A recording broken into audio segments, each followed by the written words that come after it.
Hey everybody, Brad Linder back at you on this Sunday evening. Going to be popping out one of the Battletoads series that I'm doing.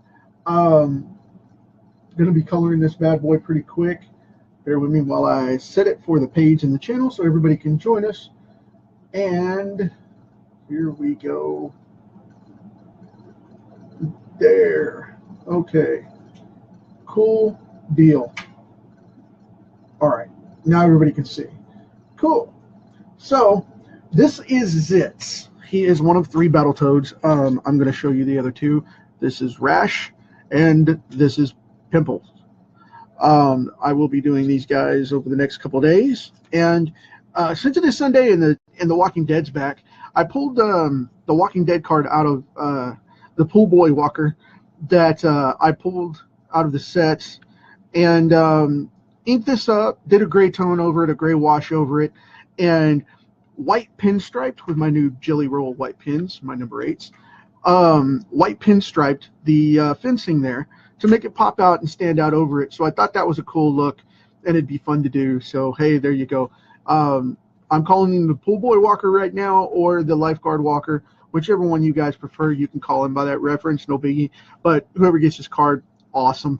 So I'm going to set this back to the side, and I'm going to get on this Battletoad run here for this guy. Now, I'm going to start in with my yellows. Hey, Sarah. Josh and Joey made it too. Thank you very much. I appreciate it. Especially on a Sunday. That's awesome. This guy is green and yellow. And I'm going to go right in here like this and just hammer this out. Now, I've got a darker greenish yellow that I'm going to be putting on this. I know I'm using the Artist Loft today, but I wanted to shake things up and mix him up with a wash from the ink, because like I said, this one has a watercolor type effect, and I wanted to do something a little different with this one and give him a little more of a leathery look, so some of the graphite will pick up out of the ink and give him that natural shadow as I go along without ruining the color, because it'll dry with a tone to it. So it'll give him a nice natural shading in there, which is really cool. And there we go. Cool deal. I'm going to go down on his chest here and get this done right after I do this fantastic lip here, which just makes him look all grumpy and mad, like he's going to whoop the crap out of somebody. And that's a technical term, mind you, for all the youngsters. So anyway, all joking and teasing aside, I'm just gonna map this one out, and like I said, it's giving it it's picking up a little bit of the graphite out of the ink, which I'm cool with, because I wanted it to do that. And when that dries, it'll give it a natural gray tone, which will show up really, really well on this card. And I want that to come out and show itself. I'm gonna clean this tip a little bit, and if you guys don't know how to clean these tips on these Artist Loft, what you do is you just give a swirl line and go back and forth. Oh, don't drop it. But you just go back and forth and give a squiggle and turn the pen as you're doing it, and it'll clean that tip for you and take that black element or that graphite element right out of the brush itself. Now, the tip will still stay dark, but it won't hold it for when you're coloring later, because as you can see, it'll just brush right off and go back to the bright yellow. But in this case, I wanted to mix it in and mix it up a little bit and have a little fun with it and go that route, so that's what I'm doing, because I wanted it to have that natural shade to it. Now what I'm going to do here is, because I didn't draw the line for the yellow to divide, because I didn't want to do that, I wanted to keep it open. So what I'm going to do is I'm going to go in with this yellow and just kind of make a color barrier as we go down here. And there's his belt, so I want to stop right there. Cool deal. The yellow is down. Hey, Jim. Glad you made it, buddy. Glad you made it. Now I'm going to go with one of the darker. I know this isn't quite as bright as everybody would want, but I'm going to go with a dark green, because this dries a lot lighter than it looks. And I want this guy to have that toad leathery looking skin. So that's the reason I'm going with this dark forest green and not the bright one that would normally be there. I mean, it dries really, really bright and clean on this black. So that's the reason I'm going to do that. I know a lot of people are going to be like, that's too dark.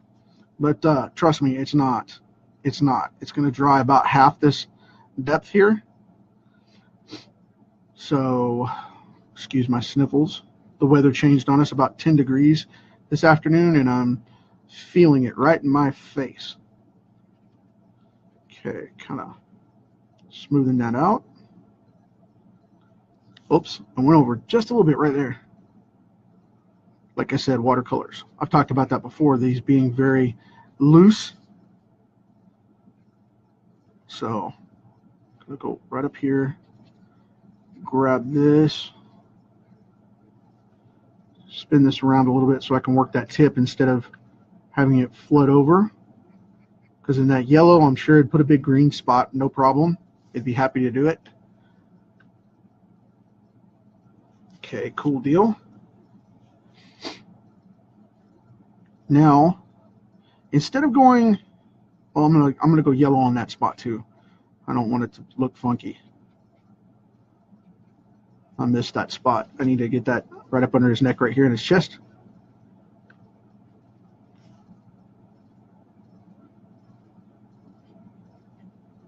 And there we go. Cool deal. Get the underside of his arm. Oh my goodness. And my nose. Sniffles. Sniffles. It's all right. I've taken my allergy meds, but they haven't kicked in yet, so. Takes antihistamines, man. You're making all kinds of noises. So anyway, all joking aside there, I need to get this part of the old Abadabbits right there. There we go. And now I need to get up under this collar here. Bink. Done deal. Cool. Now the base coat's down. And what I'm going to do is I'm going to take this darker yellow, which has a green tone to it, because I wanted to make him look kind of more like a frog, or a toad in this case. And it'll add just a little bit of depth to it without really taking away all the yellow, which is what we want. Like in these shaded spots here, just give him kind of a brush that way. And when that dries, it'll dry a bright green yellow, which is really cool. So we won't have to worry about that too much. I had one guy try to tell me that's a light green, it's not a green yellow. Actually, it is defined by Artist Loft as a green yellow. It really is. I even had to go and look it up just to be sure. So, not that I wanted to argue with anybody or anything like that. I was just wanted to verify what color I was talking about, so I know, that I'm sharing you guys the right information. I don't want to mislead anybody. It's not about me being right. It's about the information being good. So it's never about me being right.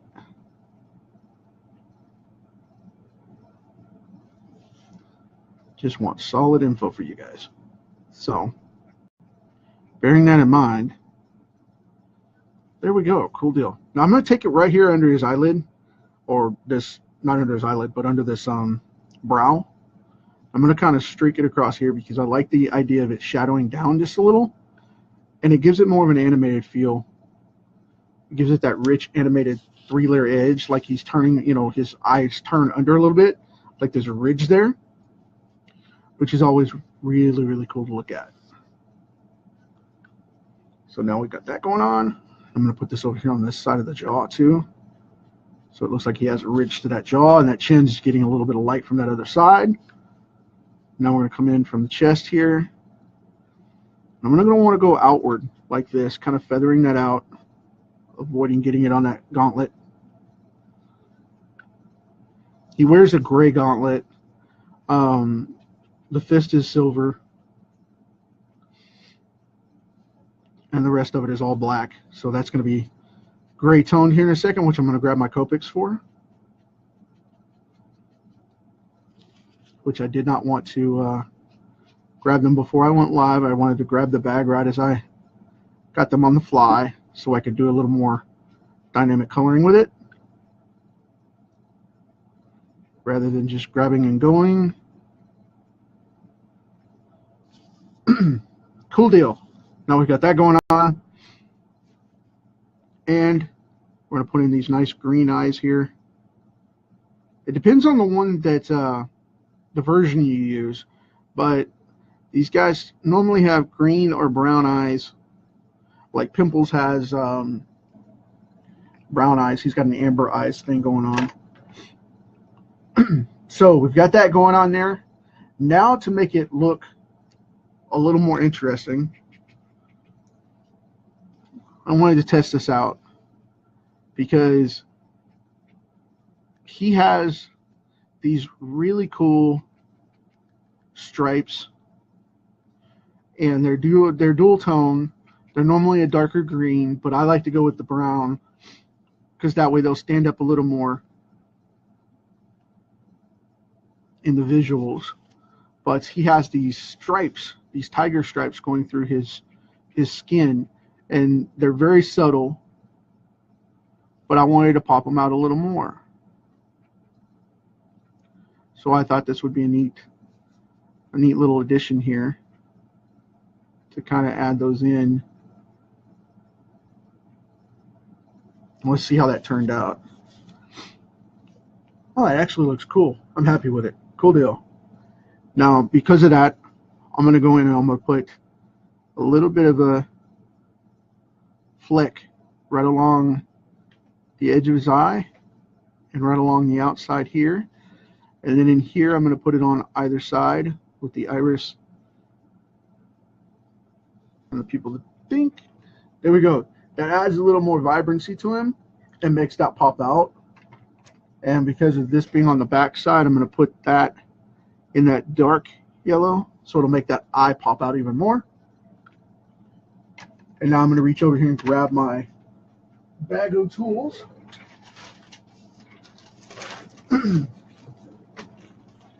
He looks like he has a beard. Jim said he looks like he has a beard. I'm going to grab a couple of different tools here. And we're going to knock out, I don't knock them off the desk, we're going to knock out this this gauntlet. So we're going to go really bright first. Clean this up.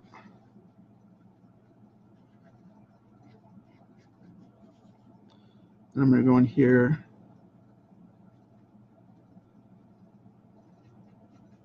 and color these down.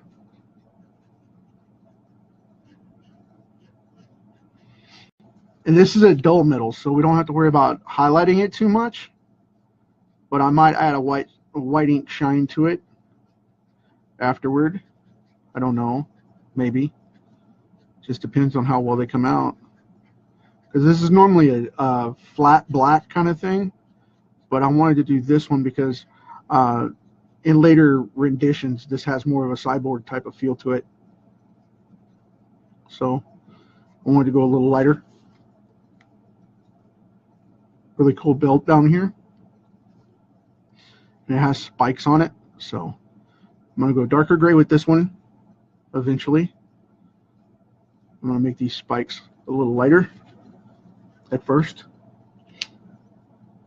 So now, which one do I have here? I have the M3. Catch the back of these knuckles like that, and kind of make these the core joints here. I'm trying to make these centers be a little bit darker and a little bit denser, like they would be more prominent to hold up to contact. So like if you hit something or kick something or whatever this is supposed to protect, it would look like a denser metal.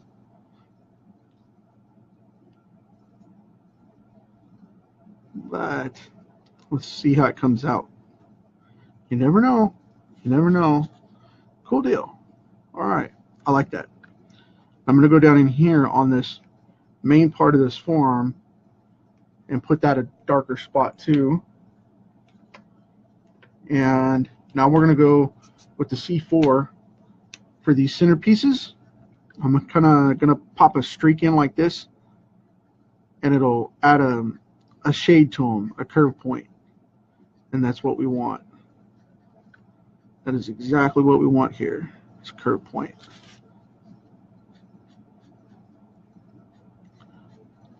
That makes them look a little more organic and like they're curved. And right down here on this middle one, I'm going to go ahead and go and tone it out a bit different, because I want it to be a bit darker. Like I said, various metals.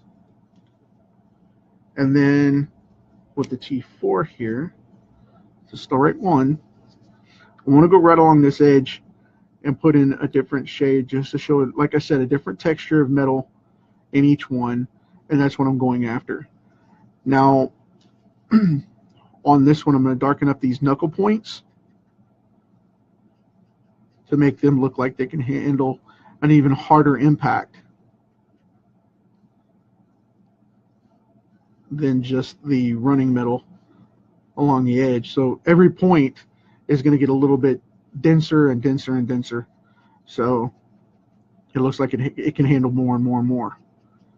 And that's the way you want it to look on something like this, so it looks like it's individually pieced and not just out there for one color, one tone, one and done. There we go. Cool. I like that a lot. Now, finally, I'm going to go in. I'm going to go on my T6 here, and I'm going to go over this piece that's supposed to be black, a flat satin black right in here, and paint that out. Done deal. Now I'm going to go right up in here too. I'm going to want to use this wedge. I'm going to be very careful with this, and just do one side with a little tiny trim of that color. Get over just a little bit more with a fine line right there, like that. Now what that's going to bring to it is it's going to bring a three-dimensional tilt, which is what we want. There we go. Cool deal. Now I'm going to go back over here to this side, and right here in the middle, could kind of streak that out. Now I'm using the wedge tip because of the fact that it gives me a straight line without muddying up the water too much.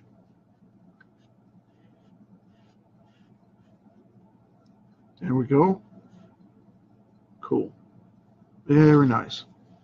I'm going to go in here and separate these fingers.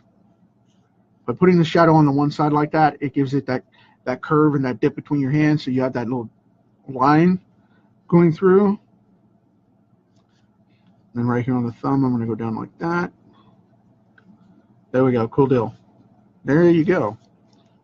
Now I'm going to go back over to the N3, the neutral 3 here. And I'm going to go back down over this belt and darken this up. I don't want it to be a true black in this case because of the gauntlet. I want it to be just darker than the spikes that are on the belt.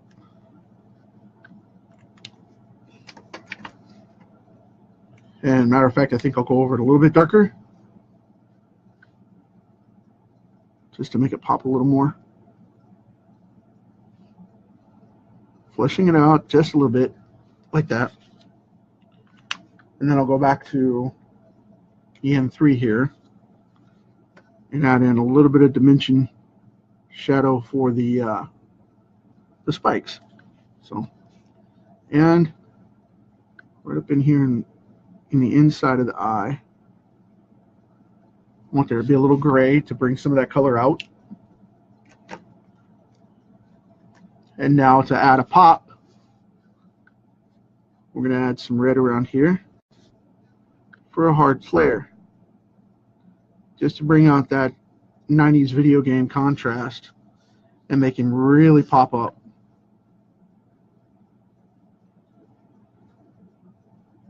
And that red makes those greens and the yellow really, really contrast, so we don't have to worry about it. It pops it up, makes it come to life, and this will give him the cookie cutter edge to make him really come out of the dark. out of that black.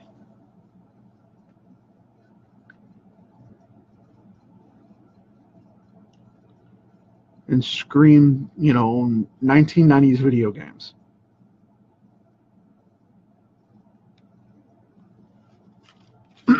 Which those video games weren't targeted for realism yet. They were targeted for more of an animation style rather than the old 8-bit or 16-bit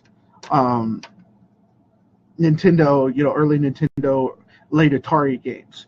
They were coming out of that edge of the 8 to 16-bit Nintendo stuff into more of the high-end animated type stuff that at 24 and 32-bit, and then you had the realism start at 32 to 48, and so on and so forth, and then they got up to 128-bit where we had Mortal Kombat and things like that, and other different realistic green screen games come in, and that's where these guys were at that zone. They were in that animation zone, right, where the Ninja Turtles and the Battletoads and the Street Frogs and Street Sharks stuff came out, and that's what we had for video games at the time. But anyway, hope you guys dug it. I got 2 more coming up in this series to finish them out as part of the major card set, so I hope you enjoyed it, and thanks for hanging out with me, and I'll see you on the next one. It's going to be same as always. We're finishing up another week yesterday and starting a new one today. So while we're here on this big rock, you know how it goes. As I always say, we've got it for a limited amount of time. It's a cool experience, but make it better for the next generation. Take it easy.